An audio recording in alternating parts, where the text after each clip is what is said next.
Good evening, all, and to our friends in Australia and around the world, good morning. We warmly and virtually welcome you to Dunedin Fine Art Center, our flourishing 46-year-old creative and educational sanctuary on the central west coast of Florida. We are so pleased today to host this lecture by Dr. Sam Bowker, A Beautiful Work, the Story of the Tentmaker's Art. Before we commune with Dr. Bowker on a journey through history, I'd like to note just how special this exhibition has been for our community and for me personally, having lived in Egypt for a year when I was a youngster. We've had a number of guests who have connected with the Tentmaker's work in deeply personal ways. Just last week, for example, a woman who was born in Egypt told me about a childhood memory of encountering a wedding tent on a beach in Alexandria when she was 9. And in peeking through the tent walls, she caught her first glimpse of the Tentmaker's art. And that's a very fond memory for her. I was also able to bond with another guest through our shared memories of Cairo, specifically the smells that one encounters there, the spices, the shisha, and of course the bus exhaust. All this to say that the Tentmaker quilts are beautiful contemporary works of art to be enjoyed in the present moment for their shapes and their colors and their exquisite technique. But importantly, they're also to be enjoyed as a conduit to past lives or a vehicle to imagine futures. A lot of stories in these quilts, and as viewers, we bring our own stories to them as well. So very powerful works of art. Our brilliant curatorial director, Catherine Bergman, is unfortunately unable to join us tonight. She sends her deepest regrets. She did have a last-minute emergency to attend to. So in her stead, I would like to thank Jenny Bowker for all of your organization, communication, and assistance with getting this amazing work here and in our space.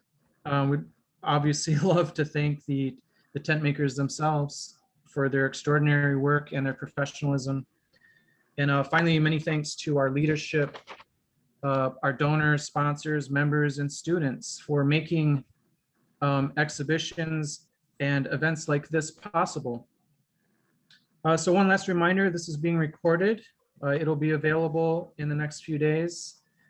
And we will have a question and answer after the presentation.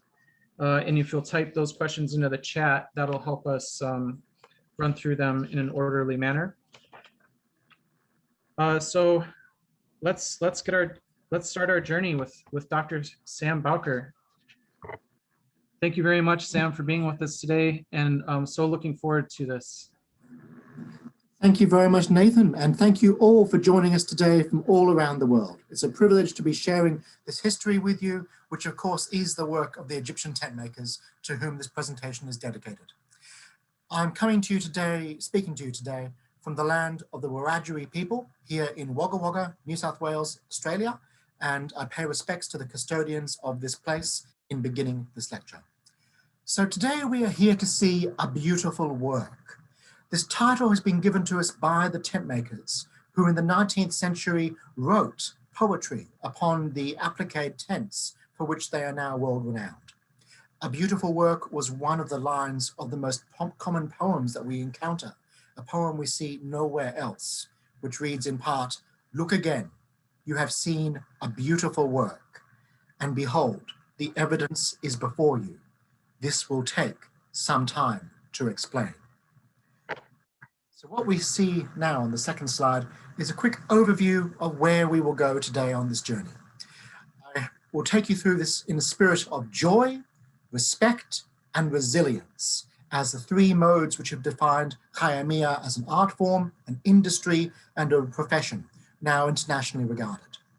The Tentmakers of Cairo are also the title of the book that I co-authored with the academic Seif El Rashidi, who is now the director of the Barakat Trust, and he also sends his regards for this presentation today. We'll be speaking through the Tentmakers of Cairo as a topic, and then the Cairo of the Tentmakers. We'll be going from Ottoman tents to Egyptian suradek, the transformation of these architectural forms over time, and the idea of khayamiya as a form of street art, literally the urban fabric of Cairo and Alexandria. From Suradek to souvenir, the touristic movement that gave rise to contemporary khayamiya as we now see them today, and the Egyptian curtain of Henri Matisse, which opens the use of khayamiya from many other art forms, and finishing perhaps with some secrets, the poems, the radical changes, the new discoveries in this field of textile art. So, pardon me. You can also see more on the feature-length film by Kim Beamish, The Tentmakers of Cairo, again, same name, same people.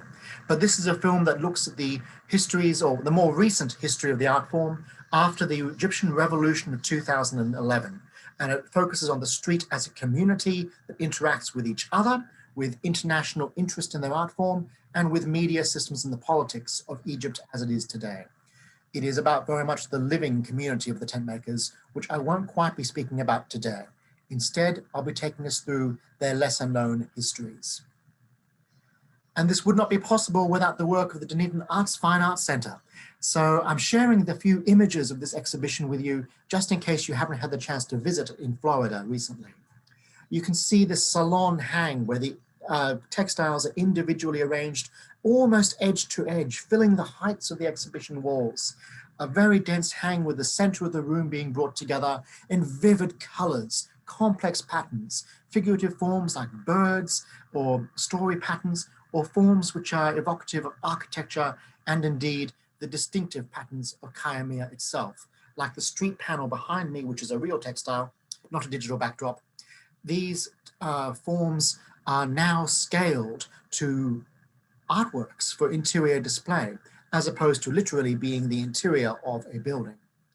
But I think this display system captures the joy of the art form as a profuse and exhilarating transformation of a regular space, a bare wall, an empty street, an alleyway, into something that is resplendent with color and complexity. And just to finish another angle of this wonderful exhibition, I also think it's noteworthy and important that in these exhibitions by the tent makers, they are made with the agency of the tent makers ensured. They are selected with consultation to the tent makers themselves. They are also commercially available to purchase in these shows, which is vital to it being a living art form. All too often, when we are looking at the idea of Islamic art history, for example, it's a problematic word, we encounter things made by ancestors of the people who are now in the streets today. And this is grand, this is good, this is for posterity, but khayamiya is a living art form. It has survived and changed over time. And the fact that these are now what we see as the cutting edge of khayamiya is just as important as the histories that we'll explore today. I know it wouldn't be a textiles lecture unless you can virtually sniff the quilt. So here we have a close-up just to show you what khayamiya applique is like at close range. What I'm showing you here is a detail from the panel held, or one of the 3 panels held in the Metropolitan Museum in New York.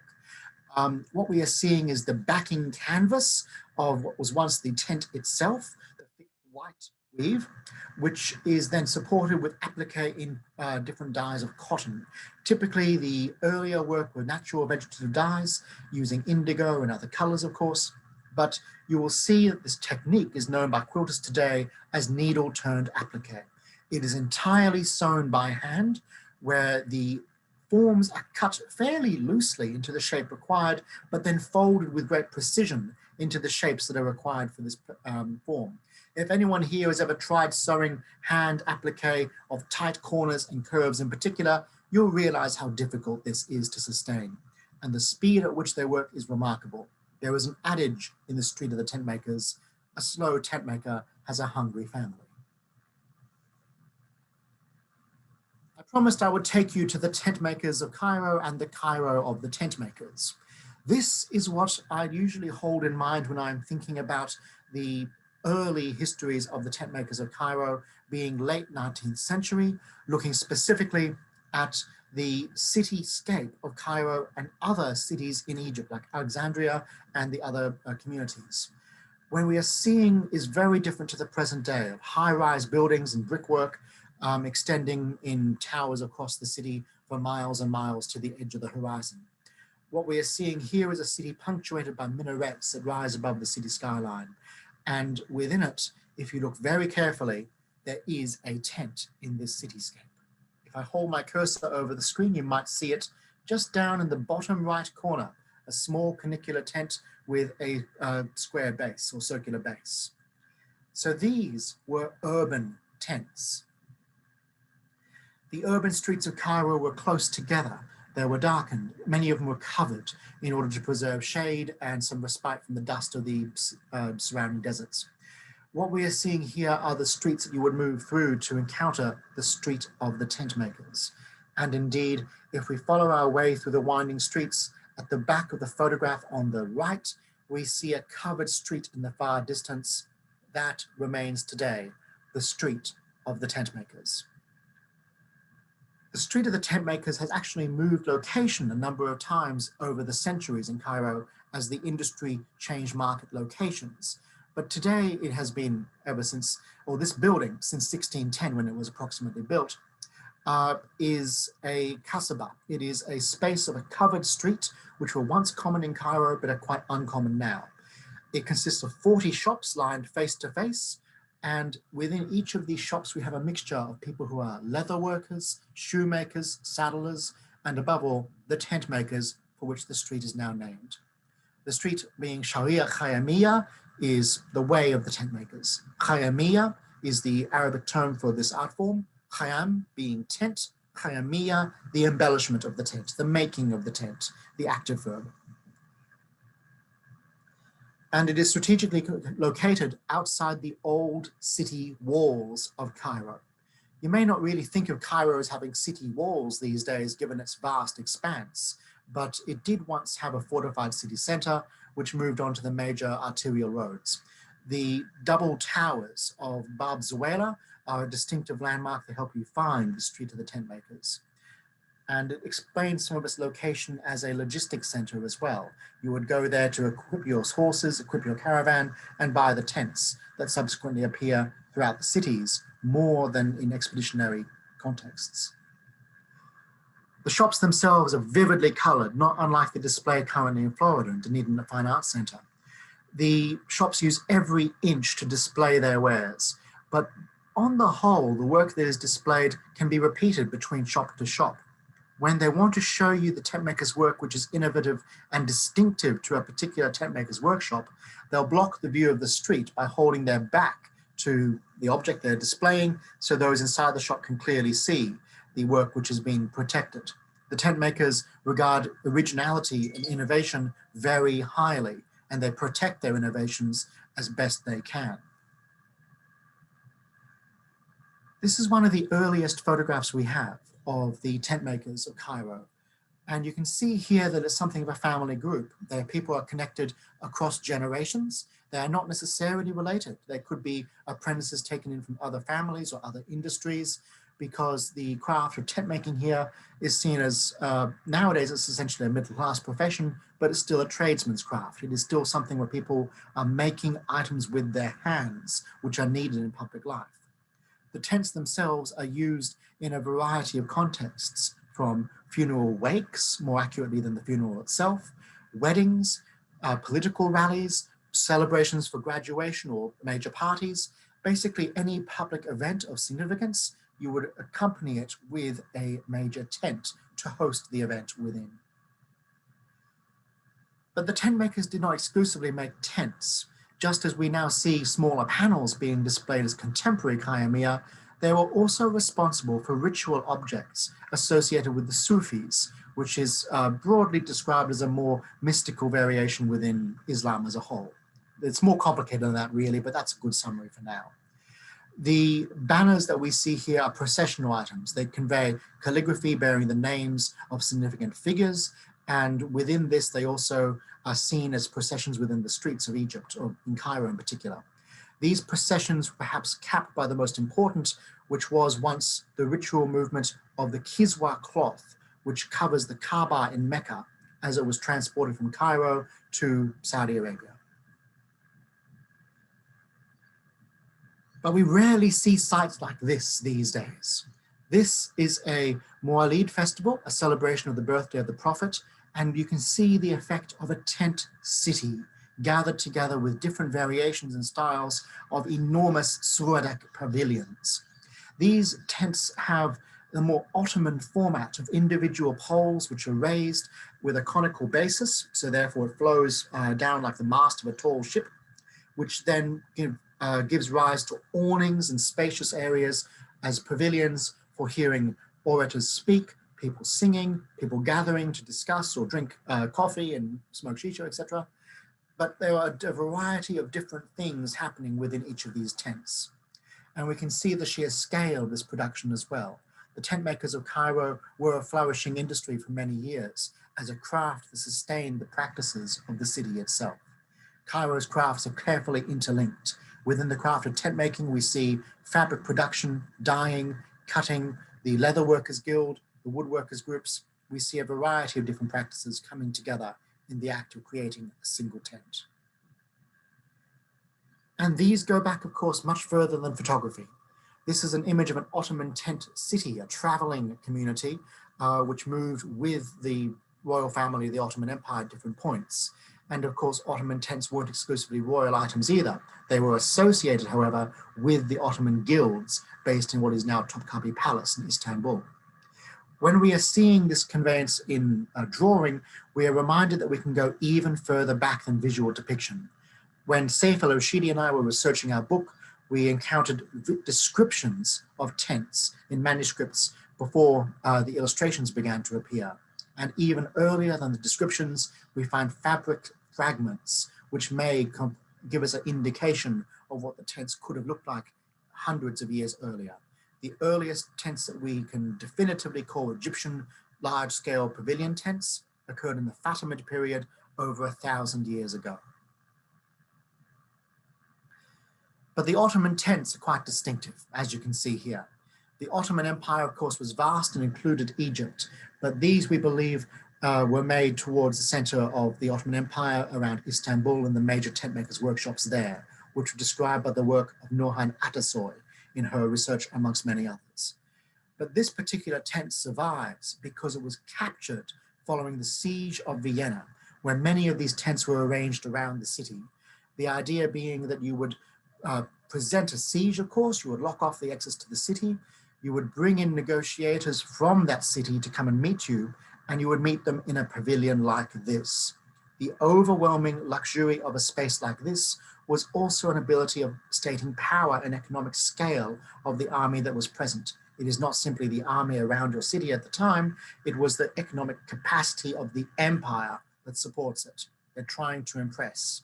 But they are also appealing to imagination. These Ottoman tents evoke pavilions in gardens. They use poetry. They use precious items like gold threads and other forms of complex embroidery to create visually rich and luxurious spaces. They are about power, they are about pleasure, they are about privilege. These were adapted for Egyptian context later. But note that this was technically war loot taken after the siege was disrupted. There are apocryphal stories of Catholic chasubles being sewn from the remains of Ottoman tents after the siege of Vienna, subsequently repurposing this power, privilege, and so on into a statement for the victor. So these tents do have a life beyond their presence as complete tents. And as the art historian Ashley Dimming of the Walters Art Museum wrote in her PhD thesis, the afterlife of Ottoman tents is another complex story indeed, of trade, rivalry, and inheritance over time. But back to a scene more like the photograph I showed you earlier, the Mu'allid in Cairo. The challenge for those photographs was capturing on a bright and sunlit day the dark interior of a complex appliqued tent. So this painting is quite rare for us to be able to see the colors and scale of the suradek in their original social context as a massed gathering. We are seeing approximations of how the pattern would form. We cannot see that this is applique in this watercolor. It could well be a flat weave carpet of some form. But instead, there are photographic records of these tents surviving in rare cases today. This was an image from the papers of Abbas Hilmi II in Durham University, likely 1895. And now we can see the complexity of these repeated patterns, including star-like patterns on the ceiling, evocative of ancient Egyptian tombs. When we are looking at the sheer scale of this, note the chair, but you can also see a human being standing just to the back. Oh, pardon me, too many slides just there, whoops. A human being, if I may hover my cursor, just standing here in the middle of the scene. These were spaces designed to inspire awe just as much as they were in the Ottoman Empire several centuries earlier. There are now at least 3 known Suradek pavilions of the late 19th century. This is the last one that is actually on display and relatively accessible. And by large-scale pavilions, I mean the scale of the type which you saw in that last photograph.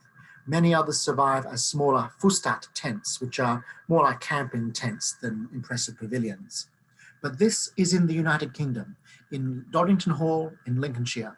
Claire Birch sent us this photograph as it is a piece of their family's history.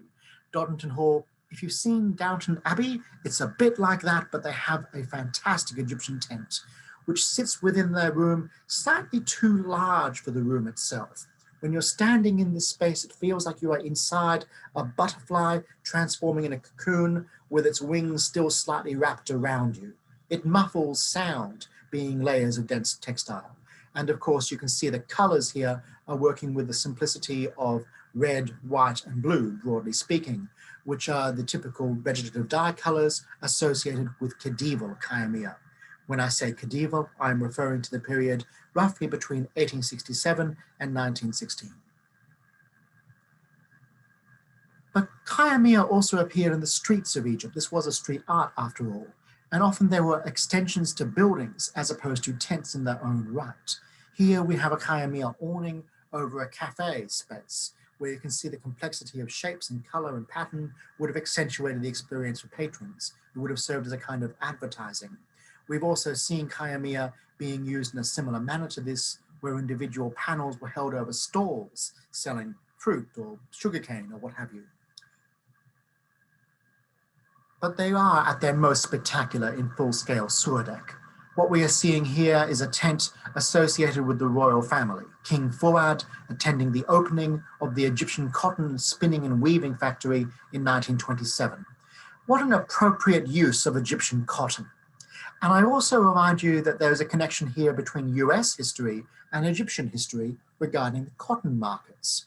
You'll recall, I imagine, as Americans here in the audience, the importance of cotton in America prior to the Civil War, and how the Civil War in the 1860s damaged the international cotton markets, you could say. And when this occurred, Egyptian cotton rose as an agricultural industry and subsequently as a cotton product. So Egyptian tents began adopting cotton on a grand scale in this particular way. Previously, they used a combination of other fabrics as well as cotton. But that tent for King Fuad was used as an auditorium when he was moving from point to point on royal duties. It was also used for his funeral, not necessarily the same tent, but the idea of a suradek in public commemorative life. This suradek is unusual for facing an exterior in vivid color. Normally, the suradek is designed to give a vibrant interior, a transformative space, whilst the exterior is secondary, usually as simply the canvas, which you saw earlier, as a backing fabric. Once again, the suradek were not necessarily the property only of extremely wealthy individuals. Here we have a viewing of another coronation of Queen Nazl Sabri at the coronation of her son, King Farouk, viewing the pavilion and using this as an extension of the throne, effectively. But we also see them being used at school athletics carnivals as space for spectators. We see them in military parades, again, as space for dignitaries, and they were present at the opening of the Suez Canal. So when we are seeing the tent itself, it's not so much a matter of ownership as hiring the tent. People brought them together to be used temporarily, like the TARDIS in Doctor Who, where they appear suddenly and disappear when they are not needed anymore. And the farashin are responsible for these tent assemblies. They are something like acrobat tradesmen who work up scaffolding to raise timber pillars, which are also occasionally used as street fixtures. So they might use street lamps or the sides of buildings, or in at least one case, a poorly parked large truck which became the side of a tent. But when we are looking at this structure, we are seeing a perilous activity. Note the height of the ladder he is walking upon here. They literally shuffle upon these ladders like stilt walkers in a circus to be able to move from one point to another. In the history of khayamiya, the Farashin are an almost unregistered voice. The people who assembled the tents for use, as opposed to created the tents as fabrics, were basically unwritten. That is why it is important that some of the tents have names that came to us through the legacies of the Farashin. What this means is that back in the time of the medieval period, broadly speaking, we know of a number of individual tents by name, and at least 2 of them were named the Killer, because almost every time they were raised, one of the Farashin died in the attempt. So notoriously complex structures to build. They could be up to 2 stories and more. They were huge structures. But this brings us from the old to the new. The Farashin are still people who work today to raise the Suradek around Egypt. And this is an attempt to re-evoke the histories of khayamiya as a contemporary art form. This is what we call a neo-Khedival panel. Khedival, as I said, late 19th century, early 20th century, but this was made in 2016 after what we call the Doki panel, which is a panel of original khayamiya displayed in the Agricultural Museum in the suburb of Doki. When we are looking at this, we are seeing an attempt by a tent maker to reconnect with their past. They are sewing the work of their ancestors in colors which are vivid, but also trying to mimic the colors of the original. This beige color in between is an attempt to map the backing canvas, not the facing of the tent that is adapted from. That is to say, early khayamiya was applique on a tent wall. It was canvas that was visible through the front, the face, if you're a quiltmaker. This one, however, covers the entire backing so you can no longer see that backing. So the colors are being modified here to evoke the original. Next one. There are also a wealth of references within khayamiya to the other arts of the streets of Cairo. What we see here is the Mosque of Al-Silma, very famous piece of Pietra Dura inlay, effectively, the marble stone cut to precision and creating a very complex centerpiece, an opusitile over the doorway of the mosque. But here evoked again, well, not exactly evoked, but the spirit of evoked through a more contemporary khayamiya by Ahmed Goma. What we are seeing here is the idea that the tent makers have for a long time been replicating architecture in their work, because khayamiya was a form of architecture. These were tent-style architecture, buildings that could move when needed. But as they shifted towards becoming background pavilions, doorways, centerpieces more like mihrab, we end up with objects that serve different functional roles and evoke different objects in Cairo's visual culture. Here we see Suradek as they appear today. What you'll notice about this in comparison to our previous photograph of the Mawlid, the big tent festival, was that these tents are now rectangular. They are grid-like. You could call them modernist in their simplicity, as in a rectangular repeating form with individual modular panels, very like the one behind me right now, which repeat to become walls or ceilings as needed. They are versatile in this respect. And you can see here that that structure has also incorporated the street lighting and the tree as an element of the building itself, temporarily. You frequently see these outside mosques during Ramadan, where they are also used to host the iftar feast, the breaking of the fast. And during Ramadan, an imitation khayamiya, a printed fabric, is also displayed around airports in Egypt, in Cairo specifically, where they are marking the departure of Hajis from Mecca. So we see these fabrics being used in different ways. And occasionally now it's the image of the fabric that is more important than the craft of the applique itself. Hence prints are repeating and taking over this art form. Once again on full scale, cast your mind back to those images of the King Fuad who was presented earlier with that dramatic backdrop behind him. In this case now we are seeing the full color as it would have been seen at that time. We are also seeing the context here being shown that the tent does not necessarily change dramatically, although you can find differentiation in pattern between decades.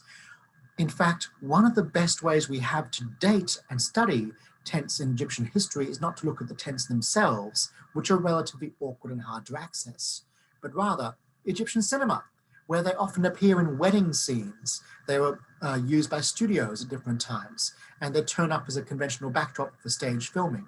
So, another example here, a Siwan for a suradek. This is very like the panel behind me again, but this shows you some of the complexity of the scale. Note the individual sections within this. If we break it down to a grid-like formation, we end up with the centerpiece and various small edge components. If you see khayamiya in the way it is most commonly encountered today, as cushion covers and artworks for the wall, we can see where these designs are coming from. They are sections of much larger tents. These sections do have names depending on the workshop producing them. They are like quilting blocks. They can be named for the individual tent makers associated with them, who may have designed them. They may be ancestors of the tent makers currently making them, but they also can describe what they see as meaningful shapes within the block, like a snake's head pattern, for example. Oh, and one thing to notice backwards there too. You would have seen some calligraphy. Look very carefully in the center of this piece. You will see two green shapes, ovoid, with yellow Arabic text. For those who don't read Arabic, this is usually the contact information for the person who owns the tent. Basically a rent-a-tent business card sewn into the fabric itself. They've come a long way from the poetry that used to be present on these forms, but they are still sewing calligraphy, as it were, onto these objects for quite direct functional use. And there are a number of tents which can be encountered in the USA. What we're seeing here is the tent of the Semitic Museum at Harvard University in Boston, which is a much earlier 19th century form, late 19th century that is. And for many years, it was used as a cubby house by the children of the family that brought this back as an elaborate souvenir from Egypt. We also see here the tent of Elia and Shay Nassery in West Texas, which belonged to a Texan who worked in the oil business in Egypt and was either purchased this or given it as a gift. There are in fact many links to American private ownership of tents and industries in the region of Egypt, including oil, but also the dredging of the Suez Canal and other production facilities that use Egyptian resources. These tent makers sewing a suradek panel give you a sense and remind us again that these were hand-sewn objects. You might look at them and think, why wouldn't they be using a sewing machine? It's because the applique doesn't lend itself to this kind of work. Seif El Rashidi and I have encountered at least one early khayamiya that appears to have been used with created with a sewing machine, but this appears to be a short-lived experiment. The work doesn't sustain itself in the same way. Tents were also regularly repaired, restored, and reused. They were faded after use, became ragged over time, and they're quite difficult to wash when they're that scale. So replacement of tents was a significant part of the tent maker's work previously. What you are seeing, however, on the opposite side is the printed version of khayamiya, what we used to call imitation khayamiya, what is also known as tak. What we are seeing here is an invention of one of the tent maker families who was trying to use modernist industrial processes to make the work more efficient for their workshop. So they created printed fabrics which are lighter, cheaper, and just as colorful as the originals. The difference being that the farashin, who we saw earlier high on the ladders, prefer to work with these. They see them as safer, lighter, and more replaceable. Yet we have also seen imitation khayamiya being used as patchwork to repair original applique tents and in tandem with other original handcraft as well. The work of the tent makers itself is quite a sight to see. Their hands move so fast it's quite difficult to photograph them in action, which is remarkable for applique and was tried it themselves. But it's also something that ties into a larger issue for museums and art galleries to consider, the performance of craft. It is, I think, a fundamental human drive that we want to watch people being clever, and clever with their hands is a whole level of respect in itself. What we are seeing here are two presentations of Egyptian workmen making objects for onlookers, for spectators. The Egyptian Pavilion, one of the World's Fair expositions in Vienna, 1873, here with metalsmiths and weavers who are creating objects in front of guests, and here with quilt makers who appreciate the art form, for they know what it is like to create with fabric, to sew by hand, to plan an elaborate project and bring it to fruition this way. There is a very important symmetry between the work of khayamiya and quilting. They are not perfect analogies for each other. Technically speaking, khayamiya are like quilts, and they could be called quilts, but they come from a different space of architecture. When we are looking at the way quilt making is worked, however, we are also seeing something associated with women's craft, as accurate or inaccurate as that may be. When we are looking at the tent maker's work, however, it is associated as a male craft, because men are the ones in these workshops who pass the skills to each other over time. Women also work as tent makers, and we began to learn this, in fact, with quilt making exhibitions where the American Quilt Society asked for signatures to be embroidered in the work. And there we began seeing women's names appearing.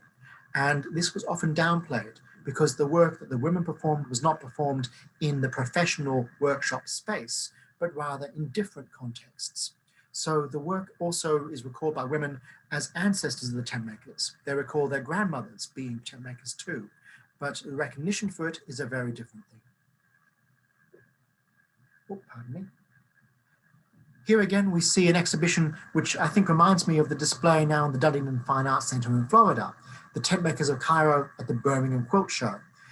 The Tentmakers of Cairo were brought into quilt shows in 2007 in Melbourne, Australia, by Jenny Bowker, who was living in Egypt at the time as a quilt maker, and she was there working with the men as friends. She initially came to Cairo hoping to meet up with other quilt makers, didn't find any, but she was recommended to encounter the tent makers' work, and from there, strong friendships were built. Jenny, for disclosure, is also my mother, so well done, Mum. But from this, here we go. We also see, of course, Hossam and Tarek in this image, who are traveling with these enormous works, and they also travel with the work in order to interpret it to others. They sew as experienced craftsmen who have spent more than 10 years learning the art itself. When a tent maker is studying the craft as an apprentice, they are seated next to another tent maker and expected to borrow their scissors continuously as needed. Eventually, they are given their own pair of scissors as a marker of recognition that they know how they are working in the space. But the true marker of complete graduation is to be given the cushion that they have sewn and said, this is perfect. That cushion is their space to sit in the tent maker's workshop. It means they have not only earned the skill, but earned their place in the workshop itself. Of course, khayamiya is not necessarily an art form seen by itself as a striking visual form. It is a backdrop to so many other cultural practices in Egypt. Here we have dancing of the various vernacular traditions, Raqs al-Baladi and other forms, which are associated with Egyptian music, song. Kulthum has sung in Egyptian tents. She's an extraordinarily important figure in Egyptian popular culture, perhaps comparable to how Elvis versus Princess Diana might be seen if you roll them into one person. Kulthum, very important figure here. But the tents you'll notice behind this one are a curious patchwork. You might recall the regular rhythmic composition of the brightly colored panels we showed you earlier, but now we are seeing different forms and shapes adapted over doorways, filling curious spaces, small bits of figurative art in the top left corner. So this kind of patchwork, I think, is more indicative of the way vernacular khayamiya was seen at street level, where it was a slightly more improvised composition of various parts rather than a holistic whole, which may have been a slightly more elite model, something that was rented out to paying clients. And again, khayamiya was an important part of the visualization of Egypt, even though, curiously, it has never appeared on Egyptian currency or postage stamps as a national symbol. What we are seeing here was a famous recreation of an Egyptian street in Chicago, USA, for the World's Columbian Exposition. And if you look very carefully, you will see there are two camels either side of this photograph. One of them on the far right has an appliqued structure reminiscent of the mahmal, which carries the kiswa cloth, symbolically at least. And this includes khayamiya applique. One of the things the tent makers were most proud of in their actual practice, rather than this almost Disney-like recreation, was to create the mahmal, which was used for the sacred cloth, or ceremonial cloth at least. But this is something that also came from the Chicago World's Exposition. It is a piece of touristic khayamiya. Just for a moment there, what happened here? Hello, are we still there? Hello? Yes, everything's good on my end. Oh, very good. Okay, we had a sudden glitch in the computer, changed over, so that's all right, pardon me. The black donkey you'll see here was actually something that my wife found on eBay as a birthday gift. And we found a card on the back detailing that this was actually purchased in the World's Columbian Exposition and the date it was purchased, which aligns with the 18th century or 19th century exhibition itself. Now let's consider what that image really was. That small piece of khayamiya, cushion cover sized, was touristic khayamiya. And what we are seeing here, the tent makers once again working, creating items which depict an ancient Egyptian visual culture. Not the culture of the streets, but rather here described as venal craftsmen foisting much tawdry stuff upon the tourist. Oh, it may be familiar for some of us. But what we are seeing here is really a remarkable adaptation at a time when the tents themselves were being replaced by other modes of vision, and when more visitors were arriving with cash to spare in Egypt as tourists, souvenirs became lucrative. A tent maker could now make individual pieces without the need of an entire workshop to build a suradek. So these smaller panels became particularly, oh, pardon me, there we go, just an image of the one that appears in the back of this image. So they are still known to exist as detailed from these images. But here we have other forms. Australian soldiers in World War I and World War II, as well as nurses and other people, traveled through Egypt to work, fight, assist, and in these modes, they returned with souvenirs. Sometimes the souvenir returned when the soldier or nurse did not. And even here in regional Australia, we can find khayamiya by the Egyptian tent makers in the regional museums dedicated to the losses of World War I and World War II. The Egyptian tent makers were aware of touristic visual cultures. They saw postcards being sold. They adapted them. They saw books being sold. Even if they couldn't read what was written in the books, they adapted the illustrations to become new artworks. We can see this here with an adaptation of a very ancient tomb painting from Beni Hassan, the tomb of Khunemetep III, which is here depicted as a watercolor in the collection at the Metropolitan Museum of Art. But they also recreated these forms, evoking bird life and ancient Egyptian imagery. The birds that are now on display in the contemporary exhibitions are more fanciful, more imaginary structures, but here they're depicting specific known species. And you'll notice that most of these birds, being an ancient Egyptian painting, are facing in one direction. The only one that faces away from them is the hoopoe, known locally as the hudhud.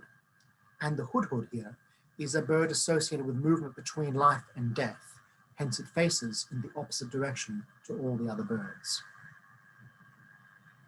We also know that the Egyptian tent makers adapted illustrations from other sources when we look at images like this. We can see here the fighting scene of two canoes held together and dramatically captured, even extended with the falling figure now beneath the boats. Very dramatic. But when we are looking at the combination of images that appear in the book, we can explain some of the compositions that appear in touristic khayamiya. Note these two illustrations. What we are seeing here is a pharaoh with the right hand raised with the sword in his hand, commanding the chariot, and a scene of wetlands. You'll note creatures like monkeys climbing up into the top of the reeds, stealing the eggs of nesting birds. But these two were combined to create a singular khayamiya. Left-handed pharaoh drives chariot through swamp. And in this combination, we are seeing very careful attention to detail in the sewing. We have truly shifted in touristic khayamiya from loose, broad stitches done quickly to create a dramatic effect at a distance, to intense, neat embroidery and very fine stitching to be assessed at arm's length. By needing to appeal to tourists and creating small artworks for the home, the tent makers adapted their craft, not only making new images, but adapting the way they worked to suit new needs. And collaboration was part of this. Here we have an anonymous jacket, which looks to me like French Art Deco, but it could be something else, which has been appliqued by the tent makers, adapting themes of Egyptomania in the wake of Tutankhamun's tomb opening, for example. Remember, there were many Egyptomanias over time. But here we can see this collaborative entrepreneurial spirit, where an idea might be from the tent makers, might be from another designer, but it has resulted in an original work of wearable art. Artists have long looked to the tent makers as an element for populating the streets of Cairo with authenticity, either seeing them or staging them as needed. Here we have a photograph by Gabriel Legekian, which shows us one of the ornate doors of Cairo, which also has been shown in other images by Walter Tyndale and others like Fabio Fabi, the Italian painter, as doorways, hanging curtains. Here we have a photograph of a use of khayamiya, probably as intended rather than staged. But I'll call your attention to a couple of elements of this image. We can see the textile suspended over a doorway. Next to that textile, note the windows that appear, the bench, and the doorway at the back in the corner of this room. Just consider how this is arranged a bit like a theatrical set, because you'll be needing that mental image in a moment. Here we see other postcards which depict different forms of khayamiya, including their calligraphy at this time, including popular messages like opener of doors, open for us the best door, on the image of the woman here, ahlan wa sahlan, so welcome, become in peace, and other messages talking to jurisprudence and justice, amongst many other principles of adab, etiquette. But here we have an adaptation of a photograph as a painting. You will see the work of Walter Charles Hallsley, a Victorian British painter who is known for sentimental scenes, where he has situated that earlier photograph of the courtyard as the space for this painting. But he's changed the textile to become the khayamiya from this photograph by Emile Bouchard. So by combining different sources together, we end up with different sources or different representations, which proves to us that looking at paintings alone is not a reliable method in Islamic art history. It's a point of inspiration, but it's not necessarily as reliable. Photographs, of course, can be staged, but at least we can see what was being intended from the original object. And then you have remarkable discoveries like this. Here we encountered this painting some time ago in a French museum in Paris, but on the auction market, many years later, we encountered this textile. If you look very carefully, I believe it's the same one in the painting. The calligraphy has been excised from the painted version, but what would you do in this situation? Would you contact the museum to tell them that this was now known, the museum that owned the painting, that is? Would you purchase it yourself? Even though it's perhaps in somewhat ragged condition, this can be a good thing in its own right. But it's certainly an issue that raises the reality of what we see in images versus the persistence of the objects, which are the work of the tent makers. And there are other stories to remind us of the movement of these. This is an image of the couple Louis Bailey Olager and Eleanor Dean Swan Olager on their honeymoon, and a textile that they bought on their honeymoon, which was given to a museum as a donation, but then de-accessioned by the museum for just $300 at a time which is significant, 2011. There was no Wikipedia entry for khayamiya until 2012. By 2011, there were only 2 books written around aspects of khayamiya. That was an article in the quilt journal Uncoverings of the American Quilt Society, Quilt Research Groups, pardon me, by Blair Gagnon, as well as the book Beyond Boundaries by Hiba Barakat of the Islamic Art Museum, Malaysia. But these were relatively obscure sources. This object has now found its way into a major private collection of Islamic art, so it does have a safe home there. But one of the most important, Henri Matisse. I say this is one of the most important because his Egyptian curtain appears to have influenced one of his most important items as a major painter, which were his découpé gouaches, his paper cutouts. He lived with the Egyptian curtain for many, many years, approximately 20 years of his life. and he painted it several times. Here we can see the original, as well as his famous painting in Washington, D.C. in the Phillips collection, Interior with Egyptian Curtain. It was this painting that caused me to start studying the history of the Tentmakers of Cairo. My mother, Jenny Bowker, knew them as living artists and contemporary craftspeople, but when we realized this painting showed us an older form of khayamiya, we realized that this had not been studied more closely. So this was the start of the journey for me. But here we can see the process of drawing with scissors, cutting individual pieces to shape, which becomes khayamiya, as well as paper cutouts. Henri Matisse never met a tent maker. He never traveled to Cairo, but we believe that he was inspired by the form of his khayamiya to create these textiles. There's also a strong competing claim that he owned a number of other important textiles from around the world. He was a very clear collector of these, but one of them in particular was the work of Tefaifi quilts, which are known, of course, in the Pacific as a form of quilt which works with negative space. The object is cut from the patterned quilt and then folded over and arranged to create a single piece that creates a complex image. This is unlike the découpé gouache method that Matisse used. It's reliant on one large piece cut into smaller parts, rather than many smaller parts assembled to become one large whole. And speaking of the Pacific, one of the most extraordinary collections of khayamiya in America, in the USA, pardon me, is in Hawaii, in Honolulu, in Doris Duke's home. Doris Duke was an extraordinary heiress and collector of Islamic arts, broadly speaking, and her collection of khayamiya is amongst the finest that I've encountered in the USA to date. Here's a detail of one of her panels alongside comparable panels in the Tropen Museum in Amsterdam, a Museum of World Cultures. These were donated to the Tropen Museum as a diplomatic gift between the nations themselves. So the fact that Doris Duke was able to buy these, I suspect, is a commission at a very high level of work. You will note the complexity and intricacy of these patterns as khedival forms compared to the more loose vernacular forms that we saw in some of the backgrounds of our earlier images. Oops, pardon me. Skipping past one over here to show you this. I promised you earlier that we were seeing a beautiful work. So what we have now is one of those poems on what we call the Milan panel. The Poetry of Chiamia conveys a vast array of images of Egypt in the Qasida genre, which is an ode to landscape and sensory well-being, amongst other things. We also find texts that are distinctive and only found here. So in this, we share with you, look again, you will see a beautiful work, and behold, I have shown you the proof. In Egypt, the beauties of every art. To reveal them, I need a long explanation. And from there, I think I might just flag with you a detail of what these do look like as close-up forms. You can Google Gigapan Chiamia. It's Gigapan,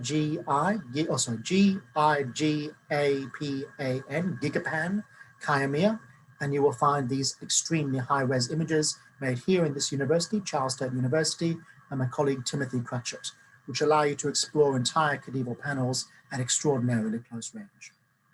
So on that note, I might hand over to questions. I'll cease sharing the screen here and return to our audience. I'm aware we're running out of time otherwise, so sorry I went a bit over time there.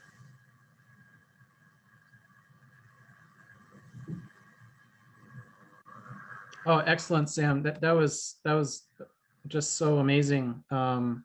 Really covered so much ground and answered a lot of my questions. But very good, very good. I think one of the major questions that's come through the Art Center, and I've seen it in the chat here, is you did touch on this about it being a male tradition, but then, you know, a lot of people have been asking, are women involved, which you said yes, and is there any sort of reason why you know, men are maybe the face of the tradition, as opposed to, you know, in our country it might be a different way around? It's a good question, and one we tried to work with for a long time. I believe it is down to the fact that there's a different sense of who owns and negotiates shops. There's public-facing street shops. There are, of course, women who sell items in public spaces and open areas. Often these are widows or older women, as opposed to people who might be employed in making the objects themselves. So we don't yet see very much of this happening at the face-to-face level. Instead, we find men who are in these positions. But I think this is indicative of a much larger systemic approach to attitudes to employment and the position of women in Tentmaker families, where they are often behind the scenes, supporting actions like accounting and so on, as opposed to working directly with the objects and the people directly. So it's a complicated cultural space. If it's not a cop-out answer, that's what I can give you from there. Perfect. Yes. Another interesting question here from Francie Nelson. How difficult is it to applique on the canvas? And I did hear this question in our gallery as well. Just a note, gosh, it must have been hard to poke through the canvas. So that's right. Well, they really don't try to go through the canvas very often. Sometimes they do more recent khayamiya, especially where there's a rich embroidery practice, like the goha quilts or the bird panels in particular. But normally it's a very light nicking and lifting. So it just touches the surface and comes off. Another thing to note is they're using Egyptian cotton and quite a flexible thread, as in it's quite smooth to operate with. So it moves through quite rapidly itself. We find that trying to imitate the Egyptian methods with other fabrics don't necessarily work the same way. Now, I see many questions coming up, which is great. So maybe I'll bounce into the chat box and have a look there. Sure. Now, let's see, I'll scroll. Oh, I love all the questions we're seeing here. Thank you so much. I've just opened the chat box, so that's fantastic. Here we go. Scrolling down, I'll try to come to ones I know I didn't answer in the presentation. Good. You saw individuals who have seen the mosques situated in use, the tent walkers, very good. And let's see. Here we go. Okay. I'm glad you're enjoying the slides. That's nice to see. Scrolling down. People have used spoon flour to replicate Ottoman tent panels. It's certainly possible. In fact, my sister created for me a mobile phone cover using an Ottoman tent panel. So that's something she could do. But from here, let's see. Yes, the Egyptian curtain has been on display a number of times in the Royal Academy and other spaces. There are people who do commission complete khayamiya tents. In fact, this is an interesting space for their new work because it's no longer the majority of their work. The people who commission them most often are restaurant owners and holiday experience creators, resort owners and the like, in the Gulf states. They bring them in as special events and they create them for the purposes of their recreational facilities, I guess you could say. But I would love one day to see a contemporary art suradek commissioned in which the entire thing is designed by an artist to be used in this way. There are artists who have commissioned the tent makers to make original work, usually as panels, and we're seeing really imaginative things there. But we don't see complete tents. And I think that could be a space for the tent makers and artists with significant funding to create in the future. Question from, thank you, Sus, for that question. Arlene Bosworth asked about cleaning and preservation. Very complex. Like any large quilt, it is an ambitious undertaking to clean one. And quite frankly, you'd really have to ask, does it need to be cleaned or rather simply stored appropriately? We had a conservation student here at my university who was given an honors thesis question, should we wash it? And she was regarding a very stained earlier khayamiya that we own. The answer was resounding no, but the research as to why no was important for her. Now, do we find this art form in any other Maghrebi countries, that is of North Africa? Moroccan tents are very distinctive from Egyptian tents. The Moroccan tent format is a long panel with like a scalloping pattern shape within, like a deck of cards, effectively. And these are used as backdrops, which can often be indoors rather than necessarily outdoors. So they do exist in other places, but often the Egyptian tents themselves are transported elsewhere. They're used in restaurants and things like these too. And from here, let's see. Ah, good, you grew up all around them but never knew the history. That's lovely news, Claude, thank you. And yes, Susan Allen notes the street is a heritage site in itself, indeed. This is how Seif El Rashidi actually came to it. He was a heritage consultant on architecture for the restoration of the street at one point. And comment here from Buenos Aires in Argentina. Oh, I'm glad you've enjoyed this. And yes, it's a wonderful thing to study. Excellent for students to encounter different ways of imagining patchwork and applique on a scale which is really quite formidable. With the weight of the finished panel, when they are hung as tents, is there damage from stitches pulling out? No. The stitches that actually link to the scaffolding are encased in a piece of leather work or a metal ring, and that retains the strength of the fabric overall. But good question. Some tents were camping tents. Who used them? The ones we most typically encounter were very wealthy American tourists and British travelers, as well as other Europeans in Egypt. But they were used by other individuals in Egypt for more localized purposes. You saw the royal capacity, but they were also used by other travelers in places like the White Desert or on safari up and down the Nile River. And occasionally we also see cruise boats on the Nile, like dahabeeyah, which were adapted to contain Egyptian tents as recreational spaces. I think that's all the questions. Thank you, Trillium, and thank you, Nathan. Out from a book. You're welcome. Thank you very much. Wow, what just so informative. Thank you for sharing all of that with us. I'm still processing a lot of the information. It's just so the history of it. And I see 4 more questions quickly here. How thick is the cotton? The cotton applique itself, it's very like anything you'll buy in a shop in the States or Europe or Australia. And for references, for review, and additional information, you can Google my name. There's a bunch of things up there, but you can also find other work under concepts of khayamiya. You will find a new initiative by the University of Michigan called Khamsim, where there is a very short version of this presentation available. Khamsim, the winds, the movement of change, the 40. But I hope you've enjoyed this. So thank you all for giving us your time.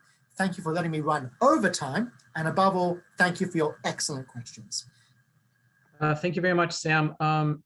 Just one last bit of information for folks in Florida. We have workshops and demos coming up. All the information is on our website, dfac.org. We have an online, a virtual workshop with Joe Cunningham, and we have 2 of our tent makers, Ahmed Kamal and Tariq Abdelhay. Is that Abdelhay? Coming August 12th through the 14th. There will be 2 days of demos and then a full day workshop. So please visit our website for information. And again, this has been recorded, and in the next few days will be up on our YouTube channel. That's Dunedin Fine Art Center on YouTube. And then of course, please, if you're in the area, come on in and see these amazing works in person. We are still practicing some COVID restrictions, which means we are wearing masks in the building, and you'll have your temperature taken.